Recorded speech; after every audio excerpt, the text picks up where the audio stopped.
McCracken County Fiscal Court meeting, June 22, 2026. And Madam Clerk, call the roll, please. Commissioner Abraham? Present. Commissioner Bartleman? Here. Commissioner Jones? Here. Judge Clymer? Here. Commissioner Bartleman, offer a prayer, please. Father, we thank you for the blessings of this day. We pray you be with us tonight as we conduct the business of this county. We just pray that all we do will be good in your light. Father, we're thankful for all our county employees for their dedication and hard work they do to serve the people of this county. Ask a special prayer for all the first responders who are out there keeping us safe, Father, and just give them safety as they perform their duties. We pray, Father, for the traffic situation we're facing over the next few months with the I-24 bridge, with exit 16 and some other construction going on. Father, we just pray that motorists move through those safely and have patience as they deal with those issues. Father, it's in Jesus' name we pray. Amen. Yeah.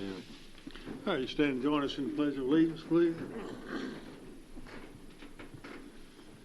Pledge allegiance to the flag of the United States of America and to the republic for which it stands, one nation, under God, indivisible, with liberty and justice for all. All right, consent agenda. It is ordered to approve the consent agenda for June 22nd, 2026, McCracken County Fiscal Court. Any discussion? Well, I did notice in the minutes that are approved by the consent agenda, I didn't see that there was a motion to amend the first reading of the occupational tax ordinance. What are you referring to? Well, we've got a I mean, what item is it on the consent agenda? it's the approval of the minutes, and I guess I'm just making a point of order that the minutes don't reflect that there was a motion to amend the ordinance. It sounds like there's been one prepared because somebody anticipated that we wanted to, and I'm very much appreciative of that. But I don't know how that translates in our business. I just wanted to make that point of clarification. I do recall some discussion about me working with the judge's office and the tax administrator on preparing some suggestions, and these are from that. Okay. All right. Okay. Thank you. I got another question I've never really noticed before. Should our minutes include first readings? That we had a first reading on issues? I don't know if we put those in before. I never really thought about it, so Eddie brought that up. Because our minutes don't reflect that we took the first reading on any of those pay increases. Yeah, they're all noted as being acknowledged as a first reading. I thought they were. But it's not in the minutes. It should be. I thought it was. Because underneath each of the ordinances, then it has a motion to acknowledge the first and a second. Okay, but it's not in our minutes. It's not in this document. I thought it was in the minutes, Bill. Unless never mind, I'm looking at the wrong document. I'm sorry. Okay. Okay. Old age.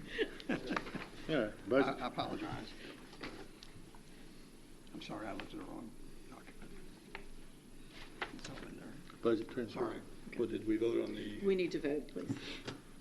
Oh, did we not get a vote on the consent? No. All in favor, aye. Aye. Opposed, no. That carries.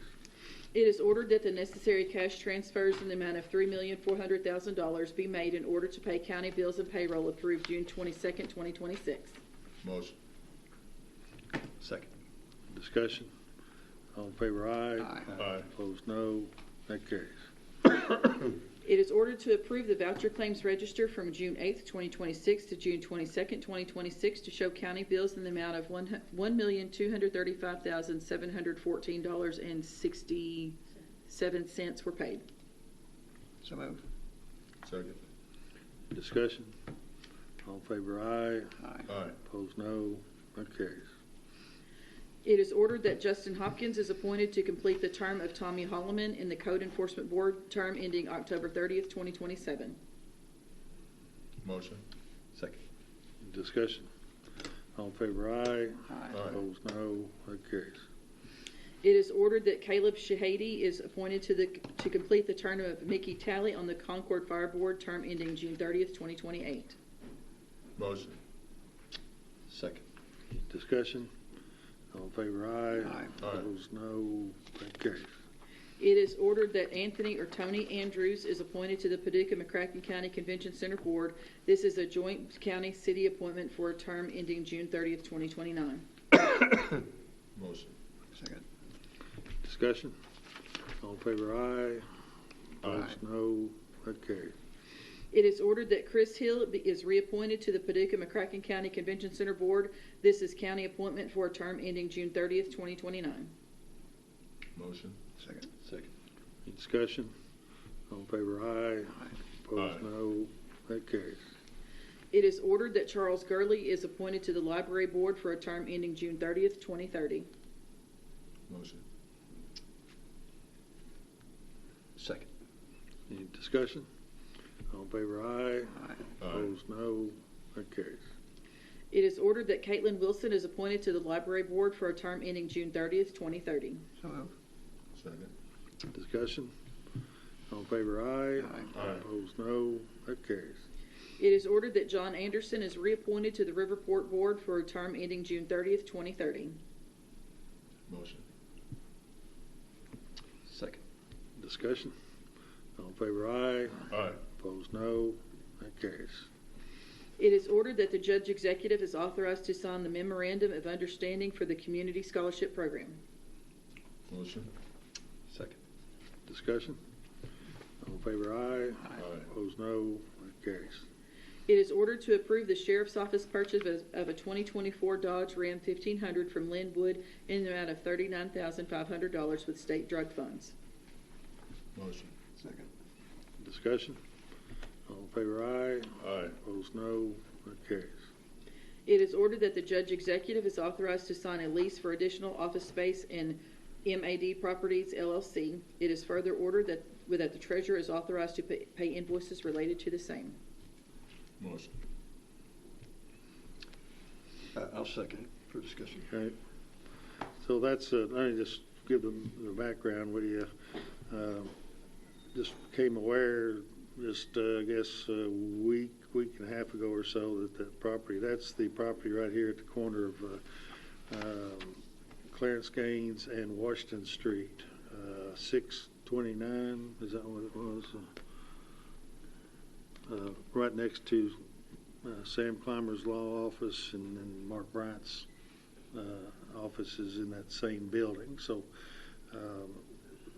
Sam Clymer leases part of the downstairs of that building. Mark Bryant leases the stairwell that goes up and then the entire upper floor of that building. And so the I guess it's juvenile probation and parole or something like that. The state office moved out effective, or moving out effective the 30th this month.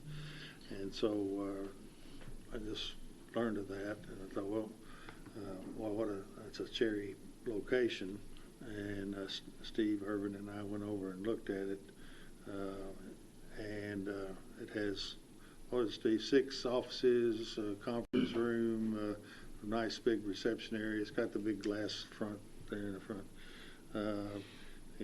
Some storage, of course, a little break room, restroom, and so we had some discussions back probably a couple of years ago about if we could find some property that was nearby and suitable, we ought to at least look at it. And we looked at a law office, that was going to be it was for sale and passed on it.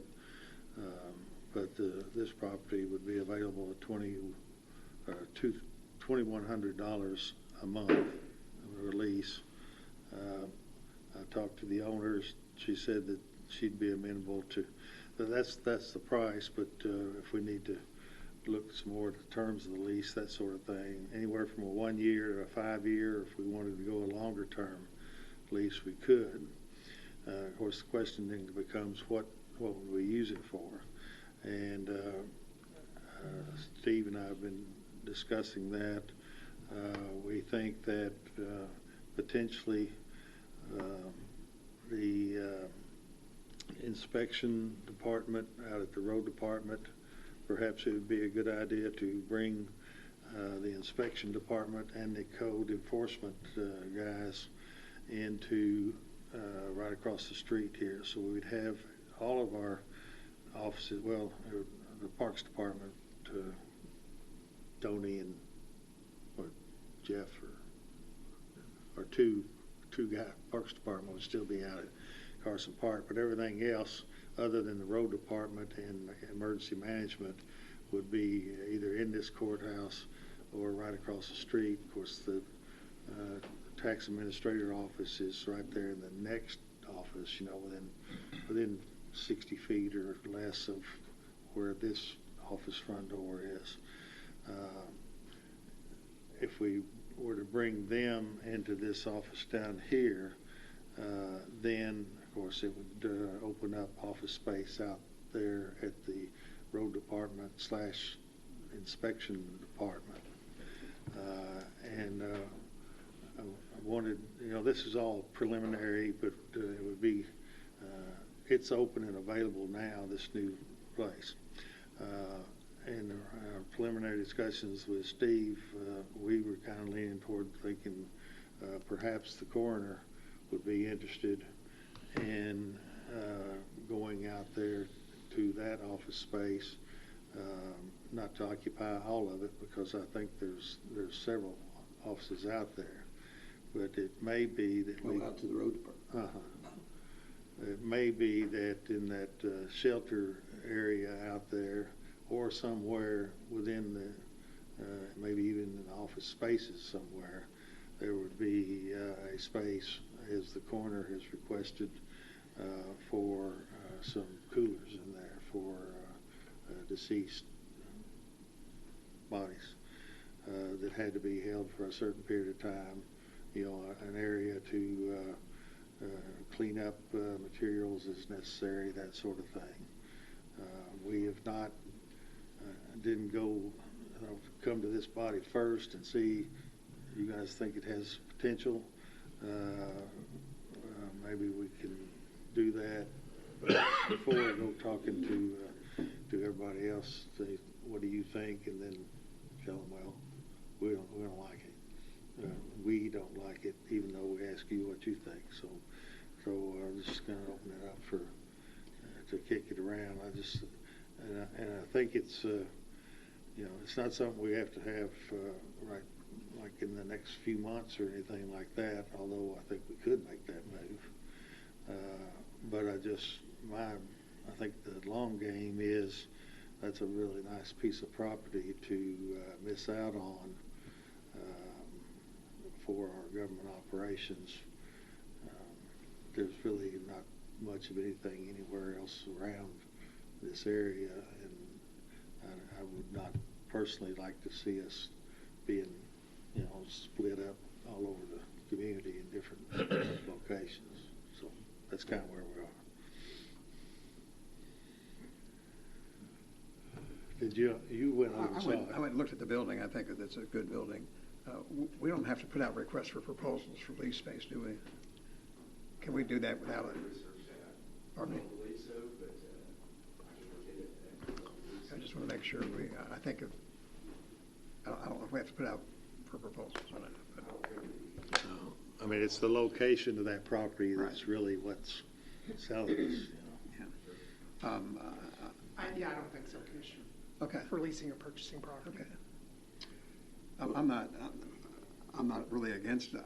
I want to make sure that finding a space for the coroner is our #1 priority, because those other offices now have space. The coroner doesn't have the space she needs. So before we move anybody into the building, if we do approve the lease, I'd like to make sure that we have a plan that providing the space the coroner needs is our #1 priority in moving offices around. Because that's something, I've been on the fiscal court 12 years, and it's something we've been discussing 12 years on the need for coolers for a morgue and a space that's all the things that she has to do that she's explained to us that I don't want to explain. But Sure. Again, I'm not against it, but I just want to make sure that we have a plan that takes into consideration the request of the coroner as our #1 priority for office space. Yeah, Go ahead. I don't hate the idea. I like the location, I like the landlord. Both of those things are important when you're renting property. But the idea is about 72 hours old. And, I came in here thinking that we'd start talking about it tonight and decide in a couple of weeks.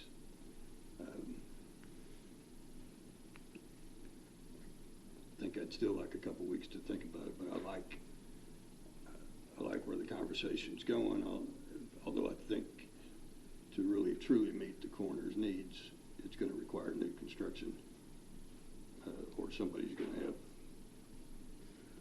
a freezer with a dead body next to their office, and I don't know that our present buildings out there accommodate that.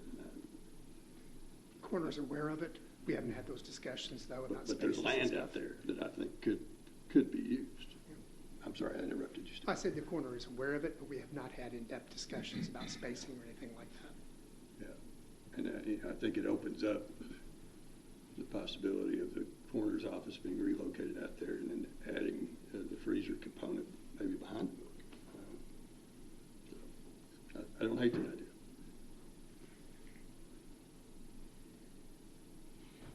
Have you ever been in that building? You probably haven't. Wasn't Dan Key and weren't they there? Yeah. So I was there practicing law, I think. Okay. But no. Before that, it was a bar. I know you weren't in there then. Well, probably not. That was going way back. We're cramped for space here, and obviously here in the courthouse, and that kind of has a campus feel to it right across the street. So if we can work out the particulars, I don't have a problem with it. The lease as written right now, it is a 5-year lease. That's $2,000 a month for 2,100 square feet. Whether it's 5 years, as the judge said, or up and, or higher, I'm not sure. How much a square foot? It's approximately $10 a square foot. Do we have 2 weeks that you can come back with a plan, talk to all the department heads, find out what their needs are, and come back with a plan? Do we have 2 weeks, or do we have to decide? Well, I don't think we have to decide now, but I'd like to. It sounds like there's enough interest. Yeah, there I don't is. like to just waste time and just try to work on something and talk to people and all. But it sounds like if we could pull that together, and particularly if it could fit the coroner's needs, new construction. I was thinking. It seemed to me like back when Doolittle was with us, and when the COVID was coming, we looked at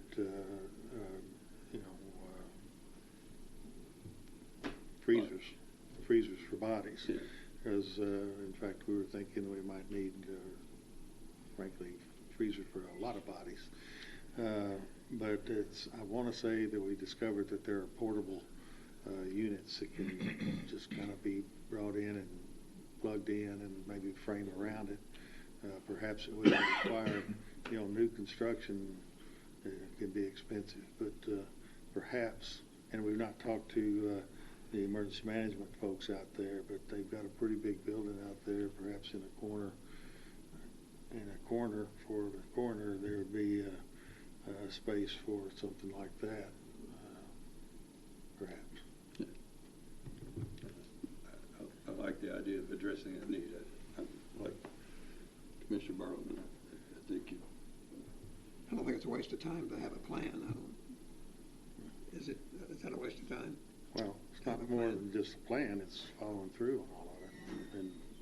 But no, I mean, I'm just saying, I don't want to put time into it if find out that you don't want to do it. I don't hate the idea. I'm not opposed to it. I'm not opposed to it. I would either. like a couple more weeks to study it, and won't string you along. Yeah. I would add the lease that I've read now. The owner of the property said that if we needed to do some negotiating on the lease, we can. But it includes, the way I read it quickly was a 5-year lease, and then at the end of 5 years, it went from 2,100 to 30 31. Was it 2,500? No, it was, It's 3% a year. well, there was a 3% a year, but then there was also in the sixth year, I guess I have it with me, but there was an increase in the sixth year. But we can get all that together. Yeah, we probably ought to look at what the state lease was. I think that was the same. At least I think that's what she told. Didn't she say that was the Do same? not recall, Judge. I think that's right. But $10 a square foot for business property is, About right. It's a pretty good price, actually. yeah. For the All right, location. well, we'll follow up on it. See that. Thank you. Again, I'm not opposed to it, Judge. I think it's a good idea, and it's only available when it's available, and we can. Yeah. So I guess the official move to table and place on the agenda next meeting. Is that a good motion? Yeah. Second. Okay. All in favor of that, aye. Aye. Opposed, no. All right. Let's see, what was there something, I was just going to say there is another party interested in it, so, but I'm sure we can squeeze out another couple of weeks. If that becomes an issue, I think maybe we need to, maybe we'd have a Zoom meeting or something if we have to, if it becomes an issue. All right. All right. Where are we? D, it is ordered to pay the invoice dated June 8th, 2026 to Uline for the Sports Complex project in the amount of $10,366.12. This is pursuant to the interlocal cooperation agreement dated September 7th, 2022 between the City of Paducah, Kentucky, the County of McCracken County, Kentucky, and the Sports Tourism Commission. As per the interlocal agreement, the City of Paducah pays half of the invoice to McCracken County. So move. Second. Any discussion? Yeah, I think this past weekend, I was just driving out there and looking at it. I haven't been out there for a minute, and there was some couple of ball games going on or practices. Man, that's really impressive. Yeah. It is really nice, and it's not fully operational yet. Yeah, I was, Jenny and I jogged through there yesterday, well, walked and occasionally jogged. Yeah, they said it was a 3-day softball tournament. Yeah. And I can't help myself but ask the coaches where you from, and 3 of them were from Indiana and 2 were from Wisconsin. Yeah, nice. That means they probably spent the night. Yeah, no doubt. Yeah. Well, when I'm out and about, people are coming up all the time and saying, man, that sports complex, I went out there and looked, and of course you can see a good bit of it from the Greenway. Yeah. I've had people ask me will you arrange so I can go out there and see it? And I said, well, if you'll get in your car and go to the Greenway Trail and just look in there, but the expanse of it from one end to the other, you don't get it demonstrates, I guess, how important it is when you try to sell land or for economic development or whatever. If you clear the land, you can see from here to way back over there is the far corner, as opposed to saying, well, it's back over there through these trees and now another quarter mile or so. But yeah, it's going to be something to The signature, proud of. you know, I remember when we were going through that, thinking about the signature, how's it going to be known, and maybe preserving the stadium from the harness racing. What the signature is going to be is when you're standing on one side of it, you can't see the other end of it. I went out and drove through there a couple of days ago or last week, and I think the one thing that we did there in the design that we talked about was parking. There's parking that's close to the fields. It's not like you have to park at the old racetrack and walk to Stuart Nelson Park. There's parking in the middle of there, so there's parking close to the fields. I think that's a major issue. Restrooms, I think that's a major issue. Looks like there's going to be plenty of restrooms out there. So. And it's nicely connected. And it's things that we had discussed. With the path Obviously, we leading put it from in the one plan. field to the next. That's right. And in Did I fact, interrupt you? I'm sorry. No, I was just saying, in addition to what you were saying, that it's nicely connected with the walking paths from one field to the next. I apologize for interrupting. Okay, I thought maybe I interrupted you, and I was going to apologize for that. Well, that was one of some of the parents commented about the fact that we had not saved the money on gravel on the outside of the fields, like perhaps some of our competitors are, and that made the moving the whole of the team easier on them. And then just as we were using it recreationally yesterday, but not, we could have used it for, you could run a 5K inside that park and not interfere with the ongoing nature of the tournament. So it's going to be available for people that are walking and running. And it's kind of cool to hear kids playing. I just thought that was cool sounds. Crack of the bat. I ran a 5K in there. The ambulance would be a distraction. But other than that, no, I think you're right. Eddie, if you run the 5K, I'll be right behind you. Well, my 5K and my half K, my half marathon days are over. I can tell you that, but it could happen there. All right. We need a vote, please. All in favor, aye. Aye. Opposed, no. That carries. It is ordered per KRS 68.010, the appointment of Pamela Thompson as treasurer of McCracken County is effective July 1st, 2026. Said term shall run through June 30th, 2030. So I'm going to make that motion, but I do have a couple of questions. Second. So, let me say this first. I'm very proud of our treasurer. I look at the audit history of this county and how it has been on a path to excellence, and I attribute that to your work. But it feels like this is a year early to me. And when does your, I just remember voting on you right after I got elected, and it just feels odd that this fiscal court is going to vote on a 4-year position in the midst of an election. That strikes me as odd. And so I wondered when your term... Statute's written, it's July 1, and I think it's probably intentional for fiscal court turnover to have some stability in the finance side. So my first year was 18, July 1, 18. Yeah. That was my first year. And that would have went to 22, and then 22 to 26, ending my 8 years. Does the statute define when the term is supposed to begin in connection with an election? Do you know? Yes, it says July 1. But does it give the... were you treasurer when I was elected already? Correct. Maybe that's why my math's off. I thought Mr. Hancock was. I thought we actually hired you.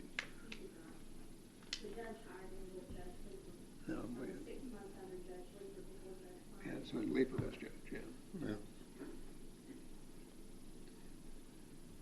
It doesn't have, every 4 years you have to do it on this schedule. It just says June 30th, effective July 1st, and then it's a 4-year term. So we're all right with what we're doing. Yeah, I think I'm okay either way. I just thought it was odd. The timing would be. I'm not sure. I agree with your assessment of the need for stability. To me, I think it would be probably better if it did correlate with the elections, because then that gives the people their voice in the event. Well, that's what elections are all about, right? Picking people. But you've done a fantastic job. So, Yeah, I want to compliment the treasurer too. I've been on the fiscal court. We had a transition before she came on board. of someone who is a well-qualified CPA, but being a well-qualified CPA, understanding county finances, there's a big gap between there. The county finances is awful difficult to understand, and Pam has done an excellent job, and we couldn't have a better treasurer than that, and I just hope you accept the contract. But, and I agree. But I can't help but point out to you that neither Judge Leeper nor Judge Clymer hired you. You were appointed by the fiscal court. And that's kind of been an issue, but I don't blame that issue on you. Well, I sat down with them and did the interview. Yeah. We selected her, and you approved it. You're top shelf in my book. Purchase Area Development District wasn't happy when she was hired, but she was happy, I hope. And I hope she's still happy, most days. All in favor, aye. Aye. Opposed, no. That carries. Let me ask a question. What about the contract for the county road engineer? He's on a different schedule. Isn't he a 4-year contract too? In the county road engineer, a 4-year contract? It is, but it's on a different schedule. Okay. His is still good. It hasn't Okay. expired yet. So he's next year? I'll have to look, I wrote it down. For several years, you guys did 2-year contracts with him, and then y'all switched to 4. So I'm not exactly sure when it runs out, but I did look at that to make sure he was still good. I don't know. It just seems to me it should follow the election. But since I'm unopposed and I'm going to probably be a commissioner and I want you to be treasurer, I'm okay with it. So it meets my needs. Randy just sent me a text. He said his is good until December. Okay. All right. She keeps us all honest. Or tries to. All in favor, aye. Aye. Opposed, oh, we already voted on that, haven't we? Yeah. Okay, so the ordinance, Second reading ordinance 2026-06 pursuant to KRS Chapter 67. The reading of ordinance number 2026-06 shall be conducted in summary format as follows. McCracken County, Kentucky, McCracken County Fiscal Court, ordinance number 2026-06, an ordinance setting and establishing the proposed fiscal year 2026-2027 operating budget for the funding of all McCracken County governmental operations, prepared in strict compliance with the mandates of Kentucky Revised Statutes, Chapter 68. Summary, the action taken by the present ordinance is required by Kentucky Revised Statutes, Chapter 68, and is carried out in strict compliance with the same. After detailed investigation by the McCracken County Fiscal Court into each separate activity of the county and necessary funding requirements for the provision of the same, a proposed county budget is now prepared and submitted for approval of the Fiscal Court with expenditure allocated to budget units as classified below. General Fund, General Government, $7,281,099. Protection of Persons and Properties, $1,237,884. General Health and Sanitation, $702,170. Social Services, $60,000. Recreation and Culture, $824,507. Airports, $120,000. General Services, $1,373,627. Contingent Appropriations, $500,000. Fringe Benefits, Employees Share, $2,007,145. Total, $14,106,432. Road Fund, Roads, $4,043,535. Capital Projects, $337,000. General Services, $2,000. Fringe Benefits, Employer Share, $761,342. Total, $5,143,877. Jail Fund, Protection to Persons and Property, $8,568,919. General Services, $4,000. Fringe Benefits, Employer Share, $2,822,120. Total, $11,395,039. Local Government Economic Assistance Fund, Social Services, $326,500. Contingent Appropriations, $100,000. Total, $426,500.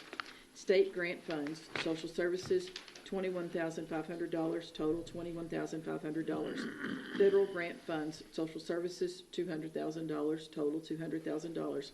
Sports complex project, recreation and culture, $20,552,075, total $20,552,075. Sheriff's fund, general government, $5,668,572. General services, $6,320. Fringe benefits, employer share, $2,596,958. Total, $8,271,850. Economic assistance fund, contingent appropriations, $400,000. Total, $400,000. Juvenile Justice Fund, protection to person and property, $35,000. Contingent appropriations, $10,000. Total, $45,000. Transient room tax distribution, recreation and culture, $4,055,551. Other county liabilities, $409,589. Contingent appropriations, $540,547. Total, $5,505,687. County clerk's permanent storage fees, general government, $174,722. Total, $174,722. Department of Justice, general government, $20,000. Total, $20,000. E911 fee, protection to persons and property, $1,165,030. Total, $1,165,030. ARPA, general services, $1 million. Total, $1 million. Opioid settlement, general health and sanitation, $50,000. Contingent appropriations, $10,000. Total, $60,000. Debt service fund, bonds, courthouse, $25,453. Other county liabilities, $4,215,824. General services, $1,500. Total, $4,242,777. Grand total, all funds, $72,230,489. Certification, it is hereby certified by the McCracken County Fiscal Court that the present summary represents an accurate official statement of the main points of and contents of ordinance number 2026-06. Public inspection, ordinance number 2026-06, shall be made available for public inspection in its whole and complete form in the McCracken County Judge Executive's office during ordinary business hours. So move. Second. Any discussion? Well, this is our budget. One thing, that I guess going through these numbers, and it didn't really strike me, we know how expensive the jail operations are, but you look at the jail costs right at 12 million, well, 11.5 million, $11,395,000. Our sheriff's office, $8,271,000. So the jail costs us more, $3 million plus more than the sheriff's department does. And in the jail, we're paying to house people charged with or convicted of state crimes. Not anybody over there charged with violating any county ordinance. And it costs us $3 million more to house them, and not until they get convicted, if they do, does the state then come in and pay anything for any of that. So we've been pushing as a Judge Executives Association and county magistrates, commissioners, try to get some state help on that, but I don't see it coming. And so it's just a huge cost on counties, not just us, but everywhere, to address that. So. Yeah, there was seemingly some hope early in the legislative session, but it dissipated. Mm-hmm. There was more hope this year than there had been in the past, so maybe that hope is building over time. It certainly seems to be. There are a number of friends in the legislature that are looking to help the county budget on that issue. Well, of course, the other prong of that too is cities don't pay anything toward any of that, and so there's I would guess, as many, if not more, city residents in the jail than county, but however many there are, the legislature put that burden on the counties, not the cities, along with many other burdens that we bear for whatever reason. So, just the way it is. I think one of the big issues in the jail funding is that the federal government does not allow inmates to be eligible for Medicaid or Medicare or insurance.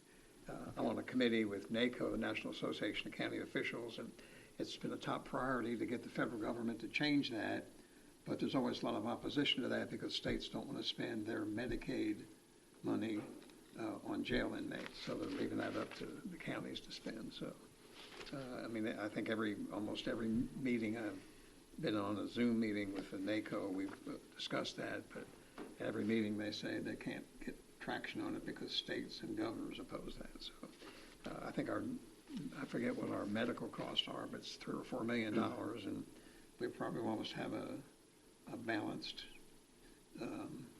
fund with the revenue that comes in if we didn't have to pay medical costs. I think that's highly unfair that we do that, because some inmates will, we've had instances where inmates will commit some crime, they go to jail, and then they get their heart surgery, and then they get out. So, I don't know, there's nothing we can do about that like the rest of it. So, I guess some relevant to so the 11 million is our expenditures. It doesn't, there is some income from the state, probably 3 million that offsets the 11 million. Doesn't offset the 11 million, but it mitigates the 11 million. There is revenue from the state. I'm not sure about the amount, but we have state inmates, federal inmates, Right. and we have other county inmates that bring in revenue. Right. All right, let's see, did we vote? We need to vote, please. All in favor, aye. Aye. Opposed, no. That carries. Second reading ordinance 2026-07. It is hereby ordered that pursuant to KRS Chapter 67, the first reading of ordinance number 2026-07 shall be conducted in summary format as follows. Commonwealth of Kentucky, McCracken County Fiscal Court, ordinance number 2026-07. An ordinance amending McCracken County Ordinance 2023-14 by setting forth an updated salary and classification table for the McCracken County Sheriff's Office to reflect cost of living adjustments, market correction, and modifications to the additional ad pay portion of the table. Summary. The present ordinance revises McCracken County Ordinance 2023-14 by repealing and replacing the existing salary and classification table with an updated salary and classification table.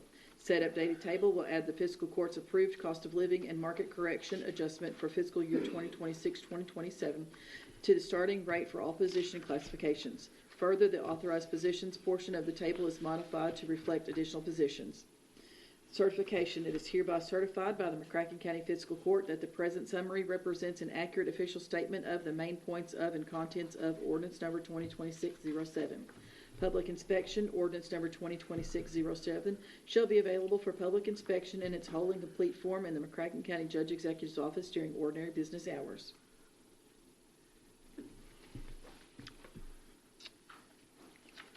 Motion. So moved. second. Any discussion? So, not so much about, so Pam, you emailed us the list of, I so, emailed you the actual salaries for everybody going into the new year. and, The salary grid sheets for each of the ordinances, sent out last time. yeah, and, In the packet. yeah, I'm good with that. I just noticed that what's not on our agenda is voting on what you emailed us. And is it supposed to be voted on by the fiscal court by June 30th? Yes, it is supposed to be voted on, and I believe it's contained in the consent agenda. It is order R in the miscellaneous.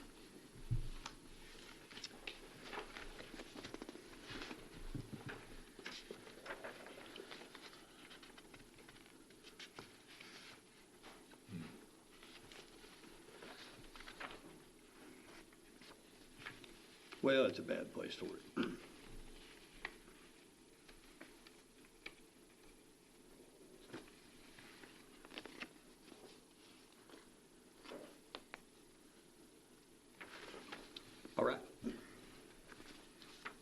All in favor, aye. Aye. Opposed, no. That carries.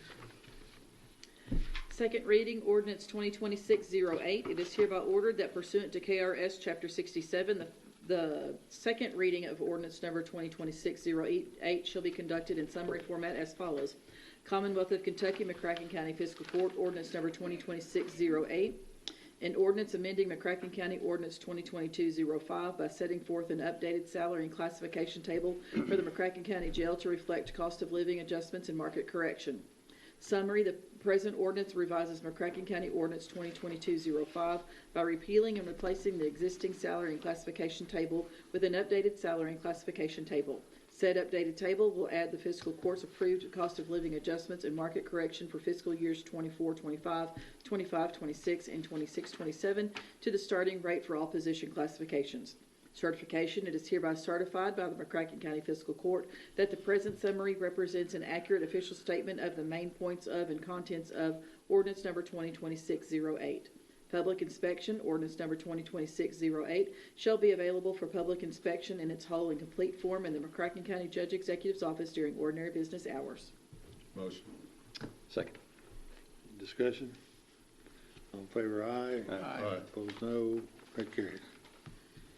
Second reading, ordinance 2026-09. It is hereby ordered that pursuant to KRS Chapter 67, the second reading of ordinance number 2026-09 shall be conducted in summary format as follows.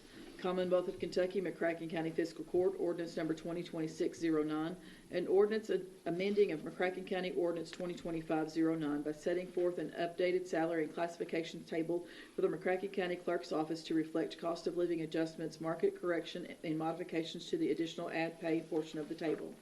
Summary, the present ordinance revises McCracken County Ordinance 2025-09 by repealing and replacing the existing salary and classification table with an updated salary and classification table.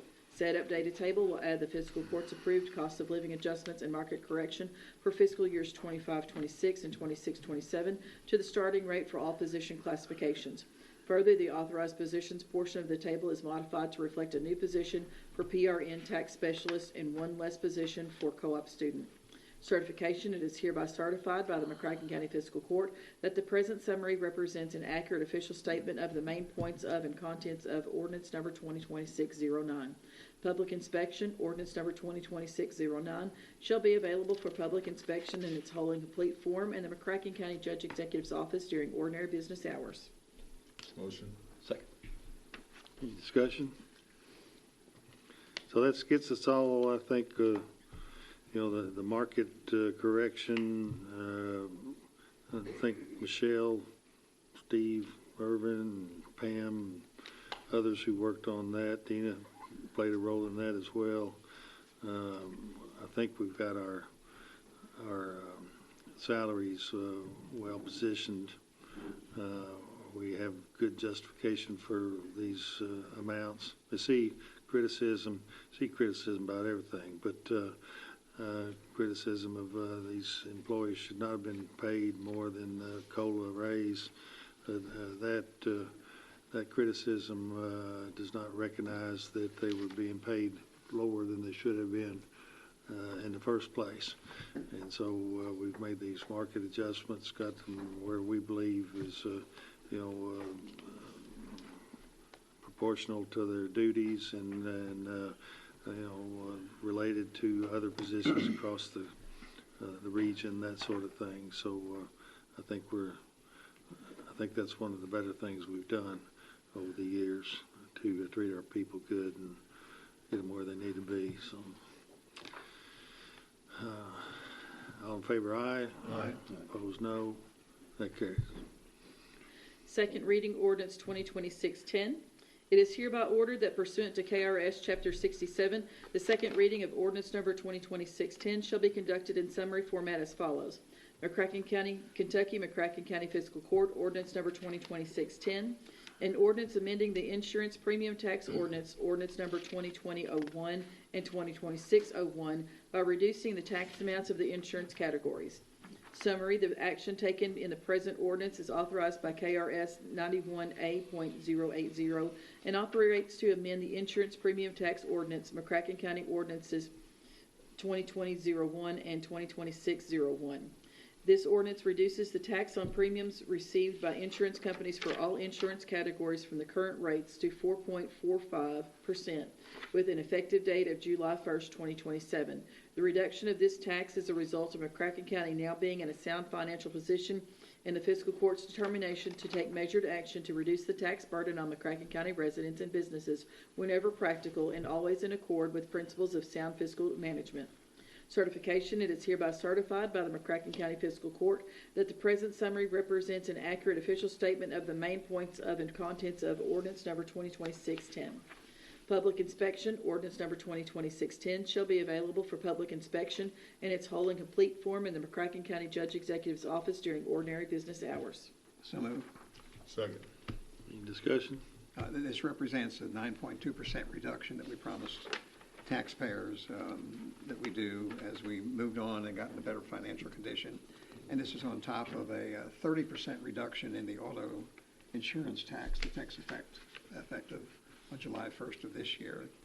The delay on this other tax is because the state law says we can only do it certain periods, and that's the soonest we can do that, or the earliest we can do that. So I think this is meeting the commitment we've made to taxpayers, and hopefully, as the judge has said many times, this is the second of several decreases we can have in the insurance tax. So procedurally, Steve, do you plan to go ahead and send this to the Department of Insurance now? You have I to, was not going to. I was going to hold it. I was afraid that it might get lost somewhere. I was going to try to wait until more, January, February timeframe to send it up there. Yeah. But I mean, I can go ahead and send it. my recommendation would be that we do it twice. Just because we'll be first, right? I mean, this is not insurance premium tax decision season, so they're not expecting this animal when they get it. So I think we probably should.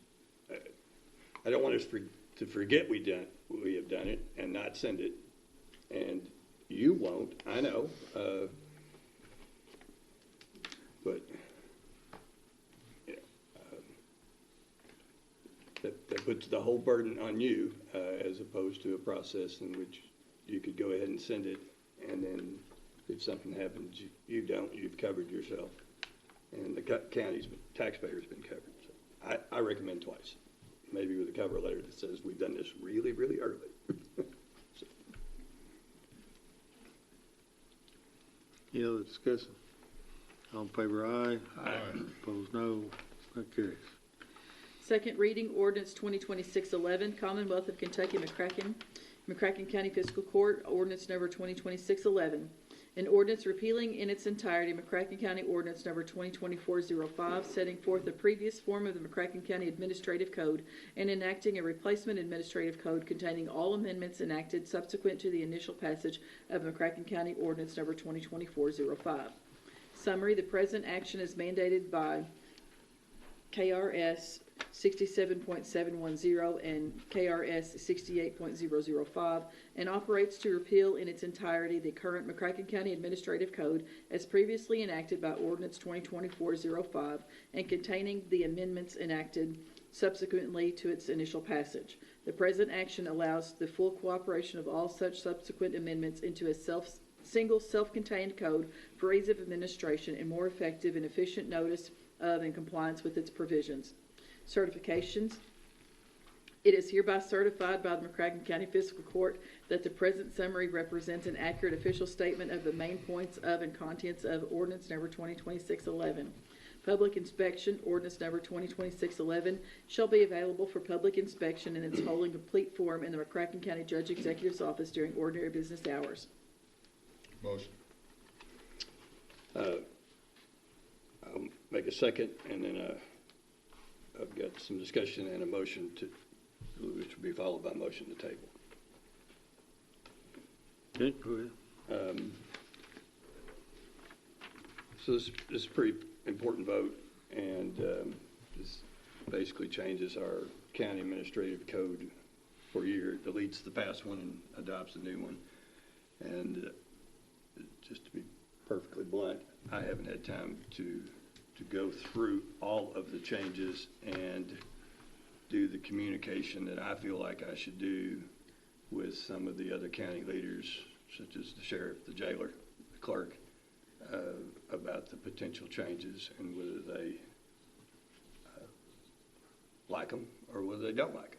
And I want an opportunity to do that. Number two, there are a couple of things I did raise,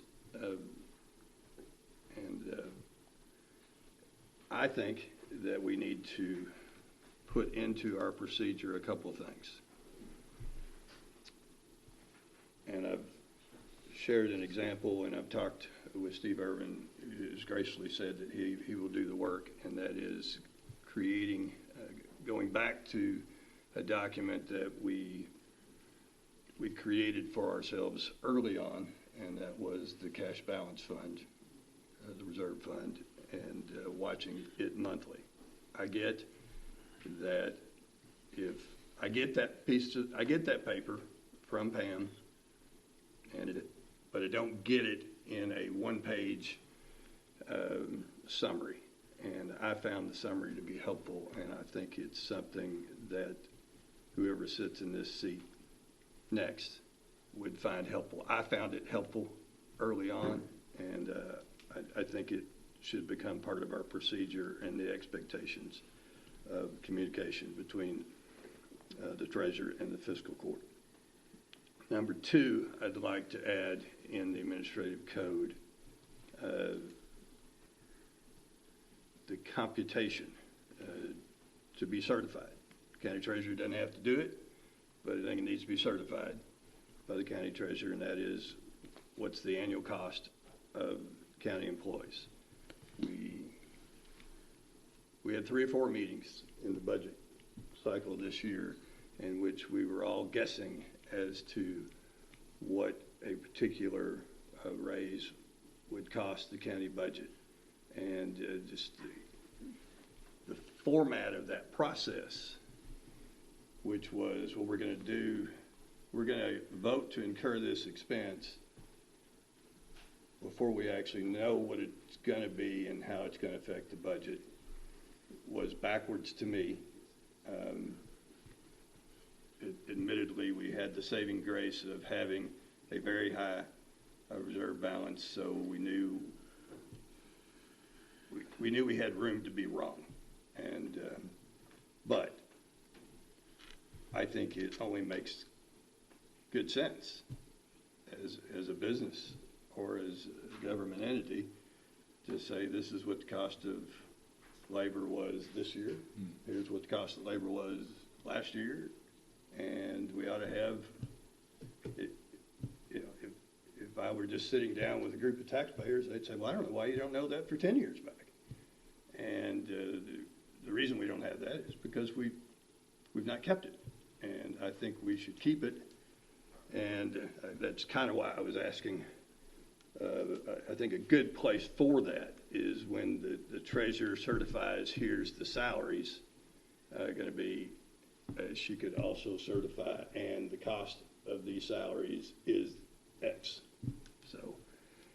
So for all of those reasons, I move to table this ordinance to the next meeting in the hopes that we can be all ready to vote at that meeting, and maybe the 3 of you are, but I'm not ready. Okay, there's a motion to table. I'll second the motion. What? I don't know if we can, to be honest. The KRS and the county administrative code says it has to be reviewed annually during June or maybe amended at that time. And then the county judge executive may at other times for merit and submit amendments to the code for approval of the fiscal court. That's what our code adopts that KRS, and so it shall review.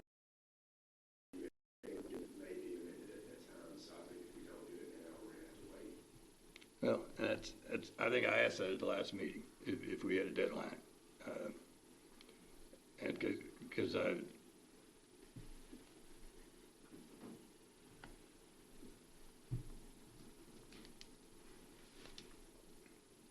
Second. So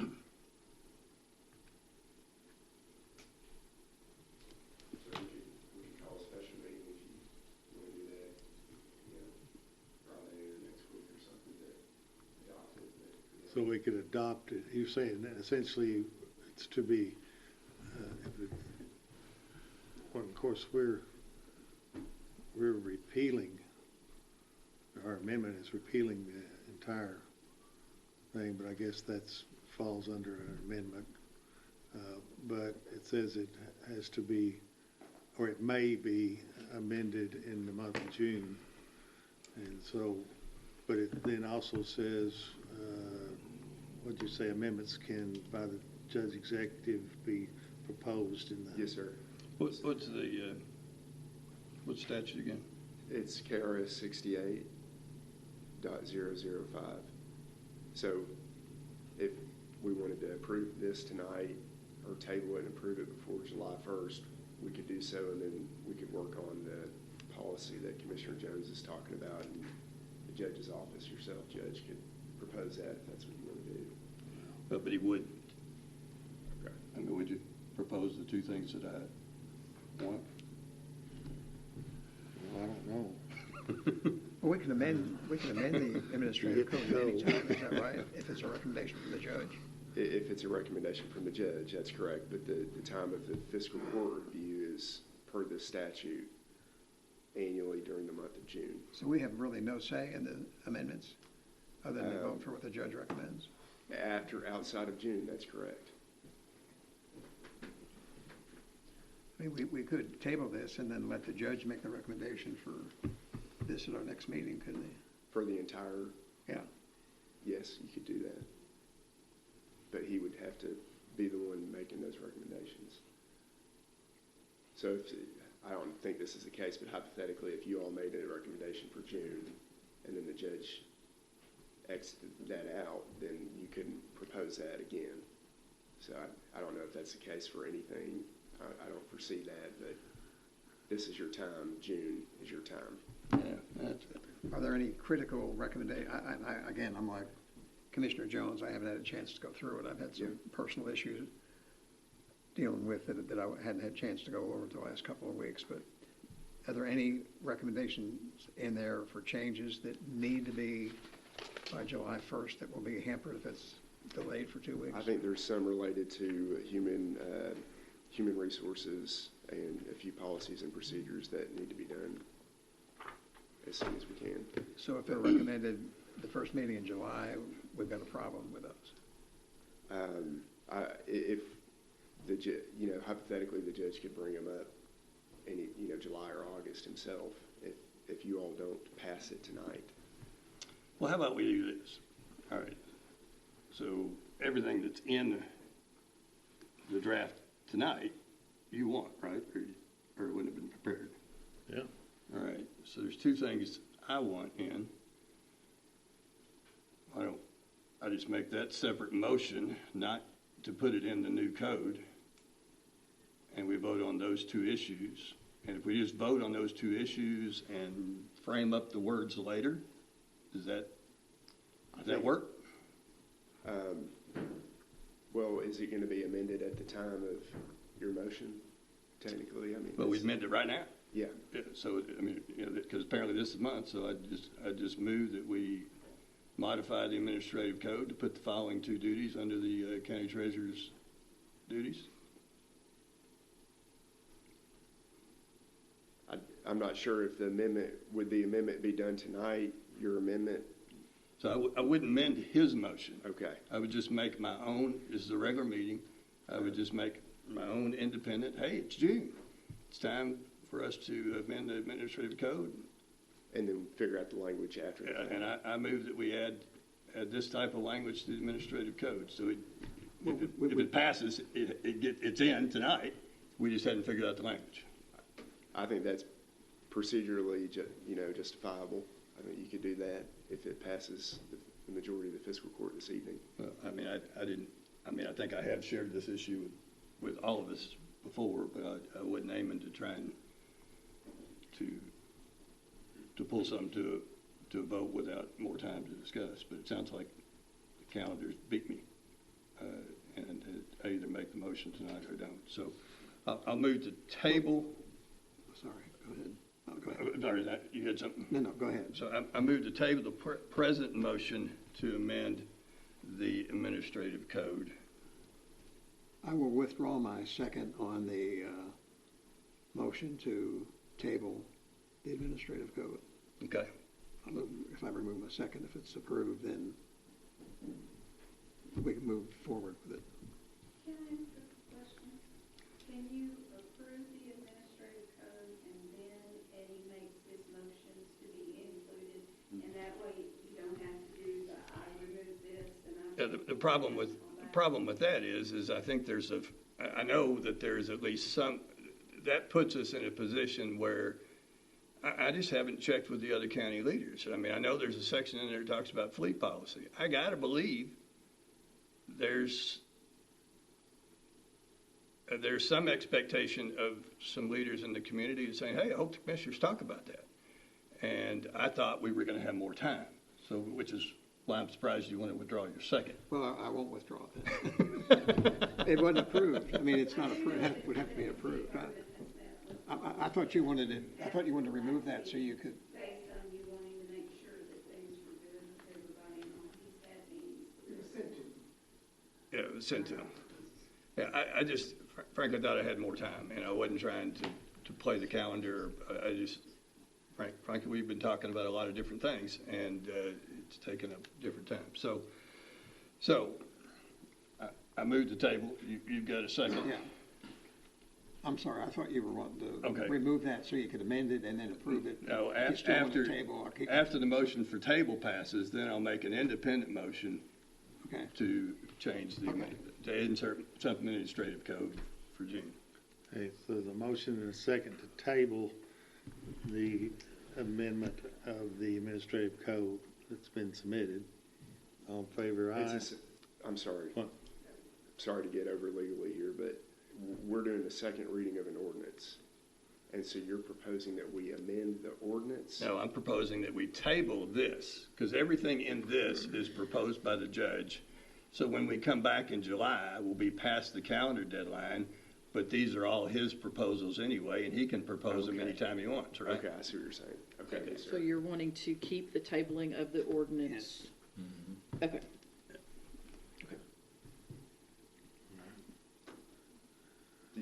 He's.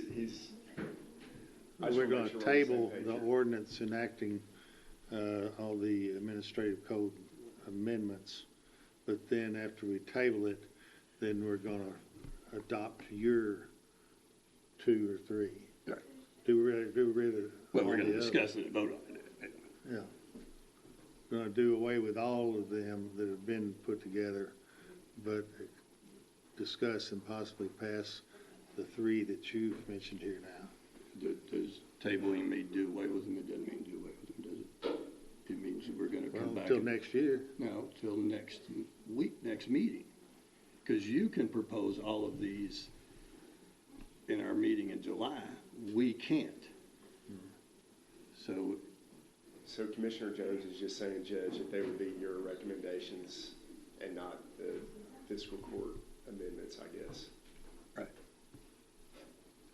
Because you. We talked about something going backwards earlier. This seems like Well, this is certainly and backwards as well, but I go, the other was. but that's why I asked this clarification last meeting, and I saw several nods of the head that remember me asking this clarification. We just, we don't normally run into situations where there is a commissioner proposal to the administrative code that is not in the judge's recommendations, and so we've been in office 7 years. We've never had that happen before. Now it's happened, and we've figured out how to do it and how we can. Well, Steve, did you have some opposition from any department heads? There was some discussion, I guess, some. The one thing that was asked, and that was from the sheriff's office, is that he requested a couple of main things. One is that the pool cars, there was one in the administrative code, we changed that to 3. And his other request was the 100,000-mile limitation on the cars before you turn it over. He did not want the 100,000. I think he suggested a lower number than that. After my research, I thought 100,000 seemed to be somewhat of an average of everything that I'd seen and seemed reasonable. Well, yeah, I think it's something to discuss. I mean, I keep all my cars $100,000, but I don't chase bad guys for a living either, so. Well, all right, so tell me where we are now. A motion to table this ordinance is right now. We got a motion and a second on that. Okay, all in favor of that? Aye. All right. That carries to table this. Now, what's the other? So I move that we amend our administrative code to insert at the appropriate place the following duties for the county treasurer. Number one, annually, or no, monthly, the county treasurer shall update the balance of the, tell me the right word there, Tam, reserve fund, cash balance fund? Well, no, I don't believe you want to monthly update the reserve. Or you remember the document that Steve Doolittle prepared for us, right? I've emailed it out to everybody in the last 30 days. It's a little graph. Yeah, he was tracking more of the, he was tracking the fund balance. Fund but balance. More of the cash aspect of it.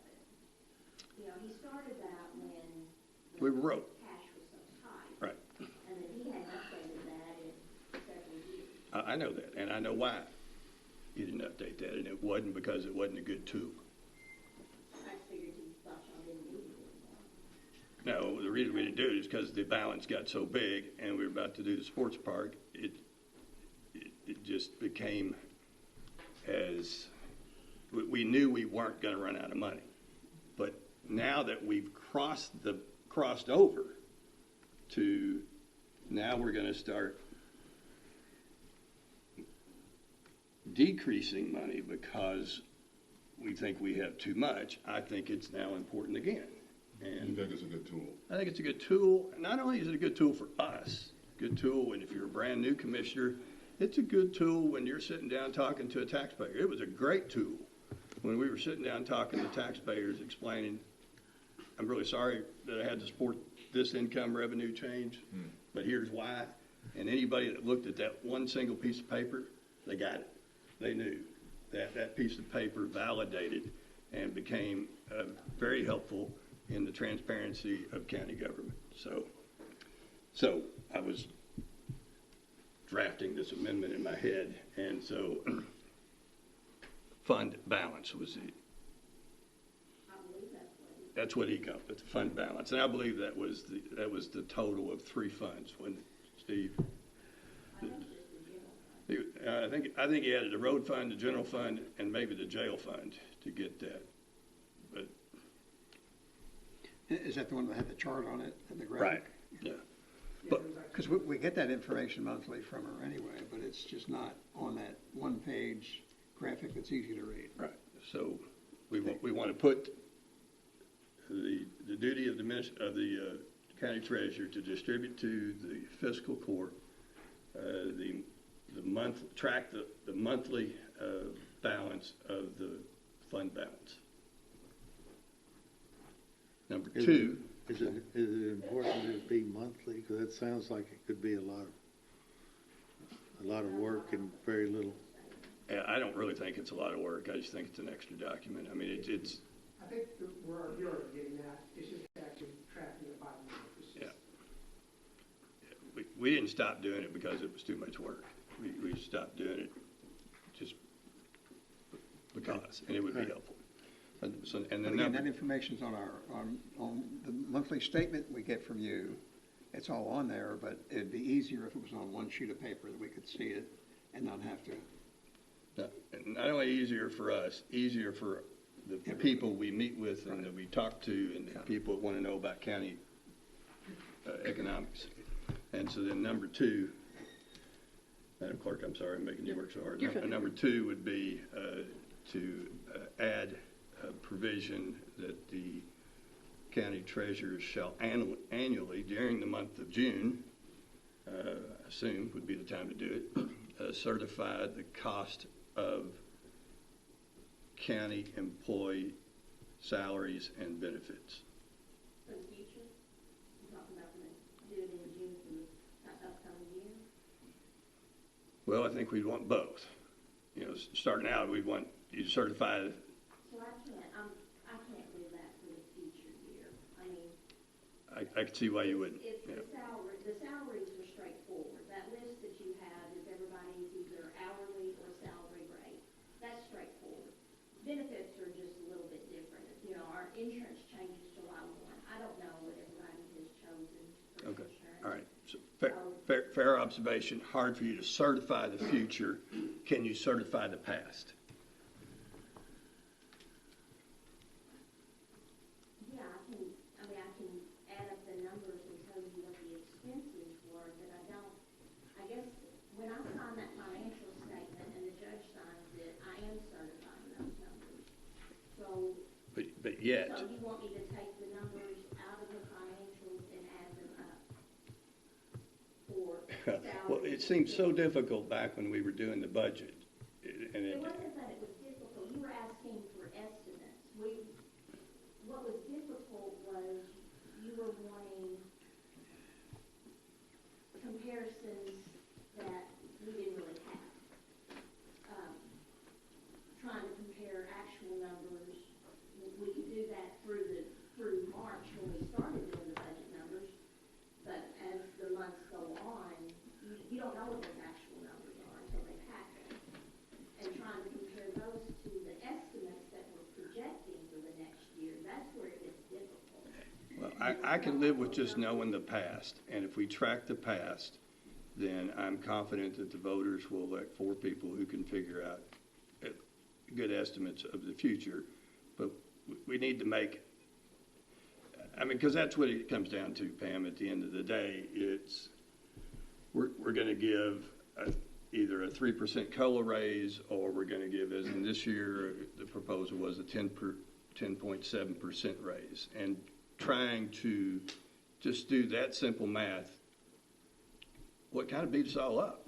Well, there's just a lot of moving variables. Okay. And you can do estimates, but I But we, felt like those estimates were being twisted into actual numbers that they were never meant to be. well, I wasn't trying to twist anything. I was just trying to get an actual estimate. That's what we gave. You did give it to me, but I guess 26 based upon what we thought June was going to be. you did. Estimated next year based upon the cost of living increases. Here's what I'm trying to put us in a position of, is if you certify the past every year, in 4 years, when somebody new's sitting at this office, in this seat, they're going to have 4 years of data that they can look at. And I just think that would be helpful. And Fiscal year that you're actually still in. Right, I can see that. So, So in July, you will get, in addition to my June financials for the end of the year, there are what are called settlement statements that are presented each year. So that's, and I have to certify So- all of those. so maybe that's the thing to do, is obligate you to certify in the month of July the cost of the county employees. I'm already obligated to do that by statute. But it's not, but you don't do it quite as simply as what yes, you do all the categories. But we ought to be able to know, every employer ought to have the right to know, hey, what did it cost me to pay everybody last year? And that ought to be an easy exchange of information. It ought to be, once it's happened, that ought to be 60 seconds or less. And I've spent 4 minutes or 20 minutes trying to get us to this point. You just have to add up a bunch of line items because we have multiple salary and benefit line items. You just have to go through and add those all up. And that's what I guess I'm proposing, is that we put in the administrative code that you or your designee, you just simply have to certify, here's what it cost us to pay everybody last year. That's my motion. You need more specific words than that? And highlight it. Yeah, cost and benefit, and Right. benefits. Just highlight it at the bottom of the page. Okay, all right. Yeah. So annually during July, certify the cost of employee salary and benefits in the previous fiscal year. Right. I'll second the motion. Any discussion further? All in favor, aye. Opposed, no. That carries. And that was just the motion to add Commissioner Jones's piece. And did you already vote on whether or not the ordinance is going to be tabled or not? Yeah, we've already voted to table it for the next meeting, and Okay. I was gonna ask, though, now that we've amended it, can we take it off the table and approve it now? well, Or do you want to see it in writing? well, yeah, I would like to see it in writing, Okay. but other than the fact, I honestly, I do kind of want to discuss, I mean, I want to discuss the fleet policy and other changes. I just haven't done Okay. what I feel like I should have done with the other constitutional officers with regard to administrative code. I agree. All right. Where are we? Second reading of G. Okay. Second reading ordinance 2026-12, Commonwealth of Kentucky, McCracken County Fiscal Court, ordinance number 2026-12, an ordinance amending the McCracken County Occupational License Tax, ordinance number 2007-16, as amended by revising the filing requirements, permitting certain redactions of filings, detailing the county's audit process, and requiring fiscal court approval of rules and regulations pertaining to the occupational license tax prior to their implementation and use. Summary, the actions effectuated in the present ordinance operate to amend McCracken County Ordinance Number 2007-16 as amended by revising the filing requirements of sole proprietorships and other similarly situated business entities. Further, by permitting certain redactions of business entities in owners' forms and schedules. Additionally, by detailing the audit process to be used by the county. Lastly, by requiring rules and regulations proposed pursuant to the occupational license tax be adopted by the fiscal court prior to their implementation and use.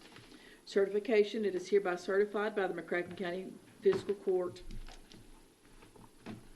that the present summary represents an accurate official statement of the main points of and contents of ordinance number 2026-12. Public inspection, ordinance number 2026-12 shall be available for public inspection in its whole and complete form in the McCracken County Judge Executive's office during ordinary business hours. Motion. Second. Discussion? So, all right, so what's on our agenda now is an unamended, so it would be your first draft, right? Okay. No, I believe it's the amended. Well, we didn't have the amended in our last meeting.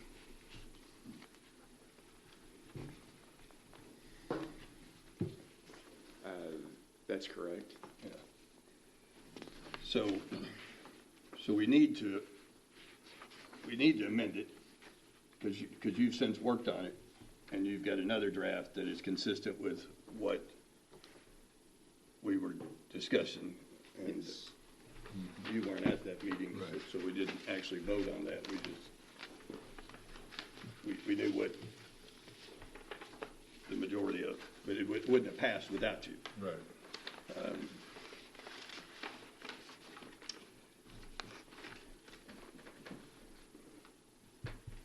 So that's a long amendment. It is, yes. So I amended the whereas sections mostly for grammatical purposes. I amended, if you go down to section 1, subsection A, 35.40 returns required.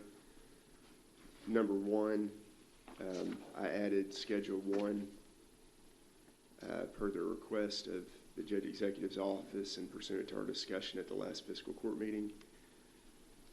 And number 2 was edited grammatically to allow for redactions of that Schedule 1 specifically. And is both the 1040, when I looked at, so that's B2, Do you read that to allow the redaction of both the 1040 and the Schedule 1? And is there a need to redact the 1040? Is there anything on the 1040 that is all, that it, There's salaries, there's, so there's things that are none of, are there things that are none of our business on the 1040 as well? I So, thought Schedule 1 is part of the 1040, and that's what we're getting. all these schedules are part of the 1040. 1040 is page 1 and 2. There's an actual form 1040 that's page 1 and 2 that we're going to get redacted. Because there is, you know, if you have a spouse that has a W-2 job, their W-2 wages are on there, their IRA rollovers, their pensions, so they can redact all of that. well, that's what, so does that second sentence, the business entity that submits Schedule 1 of the Form 1040 is permitted to redact on the Schedule 1, does that cover it, or does it need to say the Schedule 1 and the 1040? I thought it did say redact. I probably didn't read the last version. Okay. It does say on number 2, it says permitted redactions of Form 1040. But then the sentence that follows that says you can permitted to redact on the Schedule 1. And it's permitted to be redacted as well. Right? Redact information on Schedule 1 that is not necessary to verify tax. So they can redact the 1040, they can redact Schedule 1. Yeah, I could take the opposite, if hired, I could take the opposite position and say there's no verb permitted redactions of Form 1040 is the headline, and then the actual sentence allows the redaction of Schedule 1 of the Form 1040.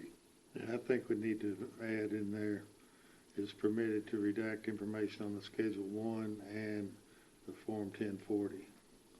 It's Okay. not necessary, because the permitted redactions of Form 1040 is really just the caption. And there is nothing in the narrative that says you can redact the 1040. It says you can redact the Schedule 1.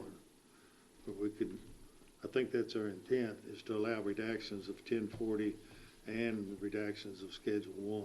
I think so too. If we just add that, a business entity that submits Schedule 1 of the Form 1040 is permitted to redact information on the Schedule 1 and then add in and of Form 1040. That's, add that language. Yes, sir. Just And submit- Form 1040. Okay. Got it. How about Schedule 1 of the Form 1040 and the Form 1040? Yes. Or did I say something different? I think that's, and, okay. A little different. Okay. Mine was just 2 words to the type of person. Got it. So then I did not know, and I'm, to be honest with you, I wasn't looking for this because we didn't actually vote on this. And then Dina called me and said, hey, Dummy, Kate's proposed the amendments already. I thought she said that. Well, she didn't tell me, Dummy, but she did point out to me. And so I did not, and do not, as I sit here right now, I do not know what Forms 4684, 4797, 6252, and 8824, and 8949. I don't know what they are. Those And are the same schedules that were in there before, and I think a lot of them have to do with sale of property, business property. Okay. There's like installment sales, one for installment sales. 84 is casualty and theft. 797 is sale of business property. 652 is installment sale income. 8824 is like-kind exchanges, and 8949 feeds into Form D. Well, I never did like, in my time in law, I never did like a sentence that ended with, these applicable schedules or forms may include but are not limited to. I think we just put, which is taxable under this ordinance, period. Because when you say these applicable schedules or forms may include, but they're not limited to, then it's saying anything else. And I think it's covered by, I don't know, what do you think, Kate? Is that, am I being too literal on that? I think it leaves it open, Judge, but I can Yeah, but take up. Paragraph 3 is the point of leaving it open, right? So paragraph 1, we're trying to give clarity to everybody. Here's what you got to give us. Paragraph 3 gives the tax administrator the discretion to say, I've looked at it and I need more. So you guys have focused on Schedule C in one, and then down there on schedules listed, you have then listed the E and the F, which are important. That's rental property and farm. So if you take those out, Well, we're not taking them out. okay, well, I thought. Yeah, we were taking out the word. I think what the judge was suggesting is we're going to take out the words. Well, we're just going to say here are the forms. Yeah, and then 3 will, rather than have the but not limited to. Yeah, I don't care if you want to throw them all in there. We can throw them all in there. They're there. Yeah. How often do these forms change? Meaning the IRS will come up with a new form. Not that often. They tweak the forms, the form number's not going to change. What's the CEZ? That's just Schedule C, EZ. Literally, just like a 1040 EZ. Okay. If you have less information, you can use the EZ form versus the long form. So there's a long Schedule C and an EZ Schedule C. Are there any forms that aren't mentioned in here? Or does this include all of them? Potentially, it's just, I think these are the most common ones that we would run into with sole proprietorships. That's why they're included on this list. And then when it says but not limited to, I think that gives Dennis the ability to ask for it in the event he knows they have not submitted it under Section 3. I think what the judge is saying, there's really no need to have that after the, under this ordinance, there's no need to have all those mentioned because it said these or other schedules. So, I mean, do we I need to agree. name all those? It's not necessary, Commissioner. It's just out of an abundance of caution that they say, oh, that farm, do you really need your farm income on there? Yes, you do. Yeah, I like listing all of the schedules. I think that gives the accountants, they know, here's what we got to do. This defines the county return. Okay. But I was kind of like the judge. I didn't like leaving them hanging with, and maybe some more, if you really think about it. But I think that's what Section 3 is about for the tax administrator to say I need to see a few more. Okay, so we want to leave all those in then? I would leave them in. It's every form that would result in a taxable event, including these forms that we specify, but not limited to those. There could be others. There could be other forms. Yeah. Yeah. I mean, Well, the point is, when it says the sole proprietorship must file any other applicable federal schedules or forms in the event they show a receipt which is taxable, that covers everything we could possibly need to know. But then we go on to say, and those forms may include, but they're not limited to, these 8 or 10 or 12, whatever. Yeah. others.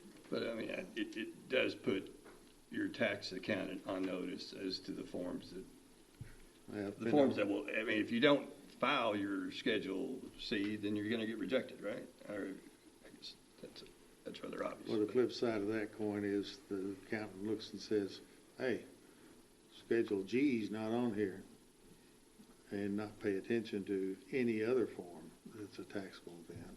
But anyway, I don't care. I'm sick of dealing with it. Well, It's up to y'all. I think either way is legally sufficient. It's just up to procedure and operations, how you all want to do it. I was going to suggest you're going to hate this idea.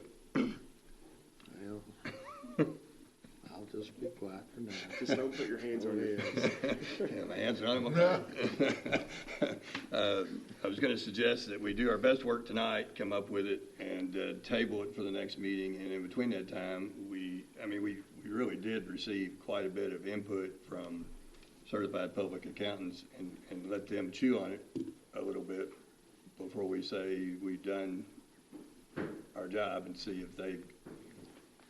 what their collective input is. They've not actually seen this, nor have they had the opportunity to really see it, have they? Because it hasn't even been in shared it. I have not shared it. yeah, this hadn't even been in the county judge's office because we haven't actually amended it. So even if they'd asked for it, we wouldn't have had it. You're correct in your assessment. I hate that. I don't know how many times we've addressed this, and almost daily within in-house. But you want to table it now and let the accountants come in. It's because we tabled a state law. It's because we ignored a state law and let the accountants tell us what we really needed, that we went through this whole rigmarole in the first place. And now we're right about back to where we could have been in the first place if we'd have just said, let's follow the state law, but let them redact whatever they want to redact that's not applicable to our taxable assessment. It's not a county taxable event. That's really about where we are. Well, what you say and how you say it sounds convincing, except that it's wrong. And it's not an accurate representation. The truth is, since we got to go there, because you just took us there, the county changed a 52-year-old tax policy that was limited in what we were expecting of people, and then all of a sudden we said we want to see your entire federal tax return, and we really didn't think about the impact on the entities that don't file, that are non-recognized entities, and at least I am sympathetic to that taxpayer complaint. But well, we followed a state statute. No, I don't think we did. Well, if We you didn't. can read. We just didn't, because the law said that those changes should be made by the four of us. We know we didn't do that. And two, the state statute you're quoting says the business entity shall file its return. You're extrapolating that to mean because the IRS had designated entities that means your whole federal income tax return. But for 52 years, nobody else did. It says every business entity. And a non-designated business entity is a business entity. But because the IRS says we don't even want to be bothered by your single member LLC, just do it with your personal tax return, that then means that people were being asked to provide significant amounts of information that is none of our business, not needed to calculate the tax return, and it was a change, and most of this discussion has been on how we can change it back. But you know we what? follow state law, and the state law says what I said it says. Yeah, well, and I But just, if we would let them redact that, I think that does it.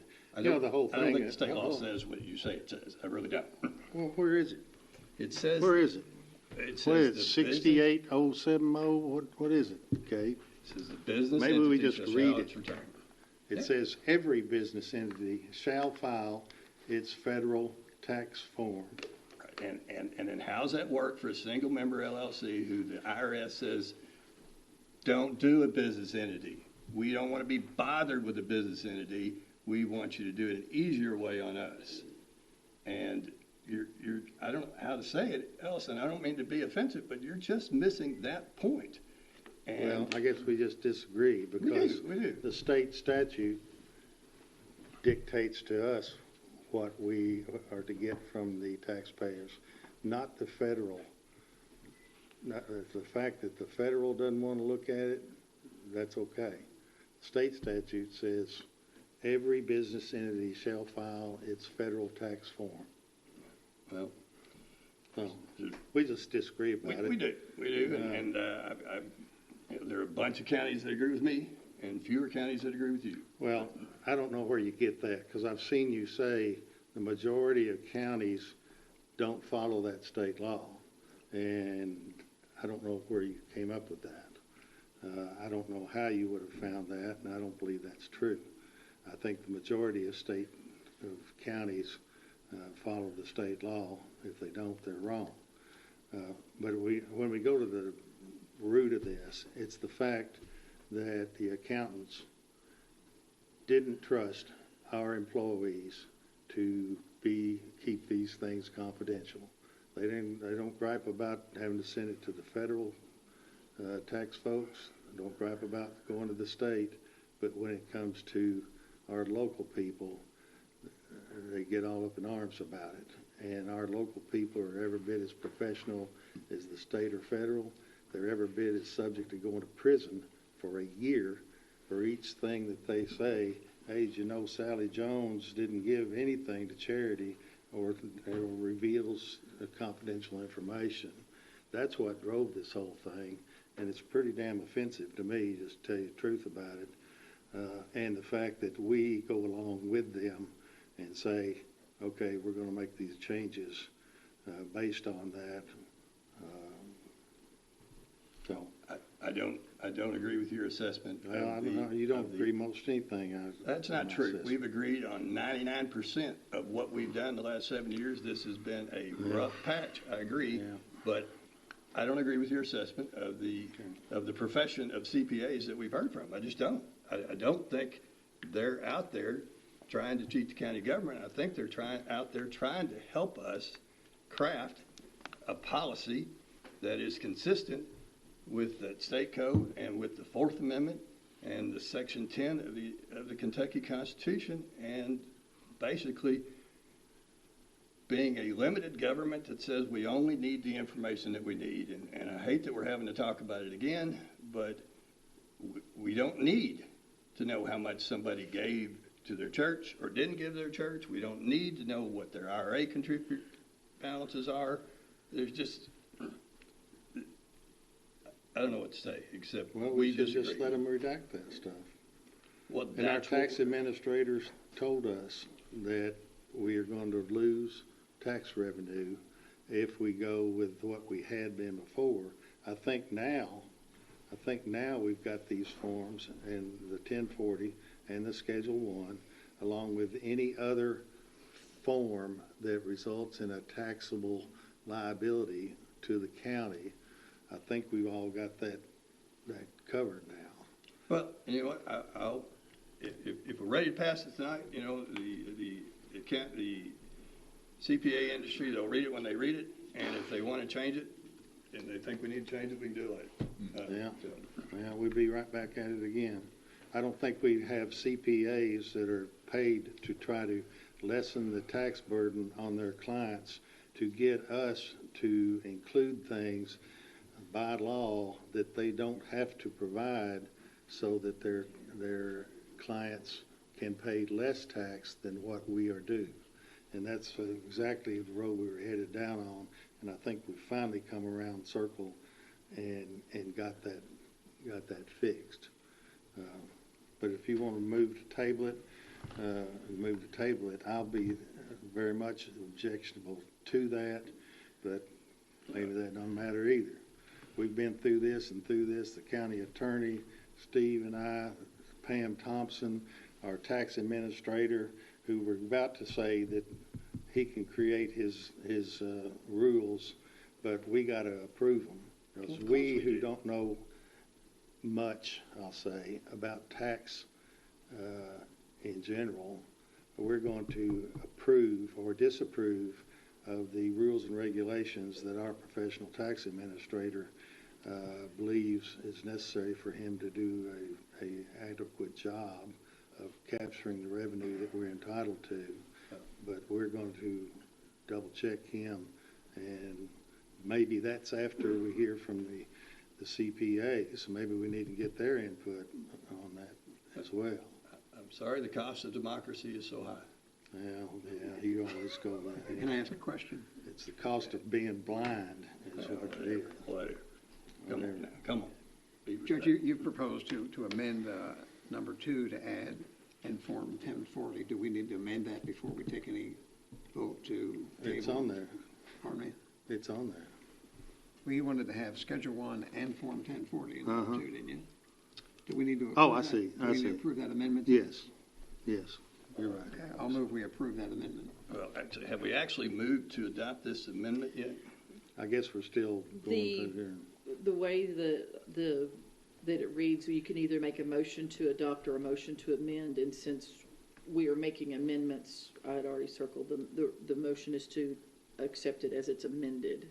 Okay. You're keeping up with all these, sort But of. we I haven't have a voted, recorder. we haven't voted to add that to it, have we? We haven't voted to change, I don't think we voted to change anything since our last meeting, and so I think what we need to do is vote to do what's in these 4 pieces of paper. Well, let's get through all the rest of them. What do you think? I mean, we've got them, I think we're checking them off. One was to add the Schedule 1 under B. Well, why don't we just do a motion to amend the whole ordinance as it appears in Exhibit A? And I've added your 2 words right here. And then we're done. Well, we don't, okay, the 2 words being in Form So right 1040. here, so business entity Right, that and submits a number 2. Schedule 1 of the Form 1040 Yeah. and the 1040 is permitted to redact the information, oh, I'm sorry. On the Schedule 1, and, that's where you want it, and the 1040. So we can, Commissioner Judge, you're saying we can vote to amend this, but that's not final approval, it's just amending the document we have to work from, is that correct? So we vote to amend it, and then I think it's the second reading, we can adopt it, the ordinance as amended tonight. The second reading is that'd be another. No. No, you're voting to Uh, accept it as amended tonight. I'll kill the idea of tabling it and getting further advice from CPAs. I retract it. See that one? Yeah, I mean, if they just hate it, we'll hear about it and we'll come back. I mean, But, to me, it seems straightforward, and it seems to take care of the issues that were raised by the CPAs were here. The redaction was a big issue. And I think it appears to me, I think this is far better than, it's far better what we have now, and I think that they'll generally be happy with what we're doing. again, I think it takes into account what they brought to us at that meeting. All right, so, And some of the citizens who came forth too, so. all right, so how about, Well, it definitely shows that we've taken the recommendations to a point and crafted a document that reflects their concerns. so I move that we amend ordinance 2026-12 to comport with Exhibit A, which is holding in my hands, which is a copy of our county attorney's suggested amendments with the addition of the words "and the 1040." And Form 1040. On Schedule 1 and Form 1040. And the Form 1040. I'll second. All right? Do we need any more discussion? No. You want more? So I'm going to hand this to the clerk. Okay, real quick like. All in favor, aye. Aye. Opposed, no. That carries. Now I guess we vote on the ordinance. That was That was to amend the to ordinance amend to the that. Okay. Don't now- lose that. That's the only copy of that. Well, it's the only copy with those words. Okay, so is there a motion to accept, or to adopt, make this the second reading and adopt this as amended? So moved. I thought we just did that. We didn't do that? No, we just amended it. Okay, I'll second. Second. Oh, okay. All in favor, aye. Aye. Opposed, no. That carries. Now what do we want to do? I know. Just some. I've got a question for the sheriff. I got a question. Can you come up here?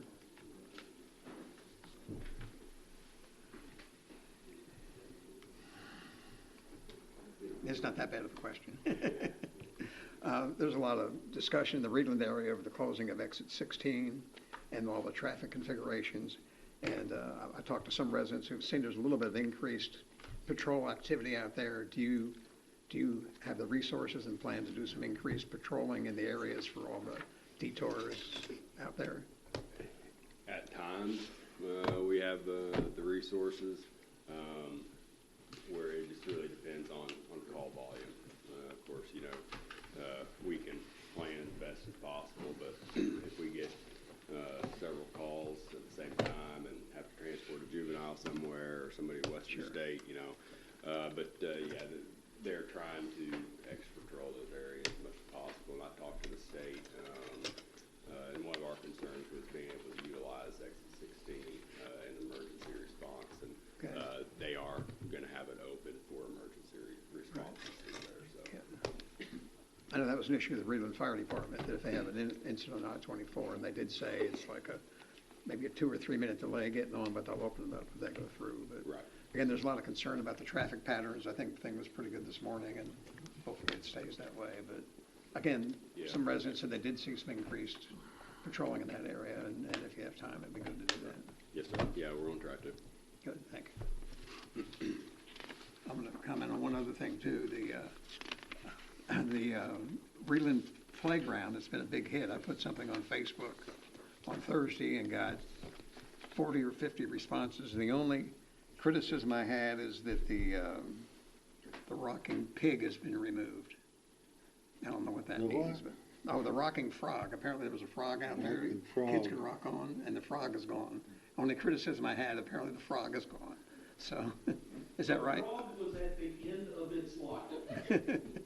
Anyway. No longer hopped like it should.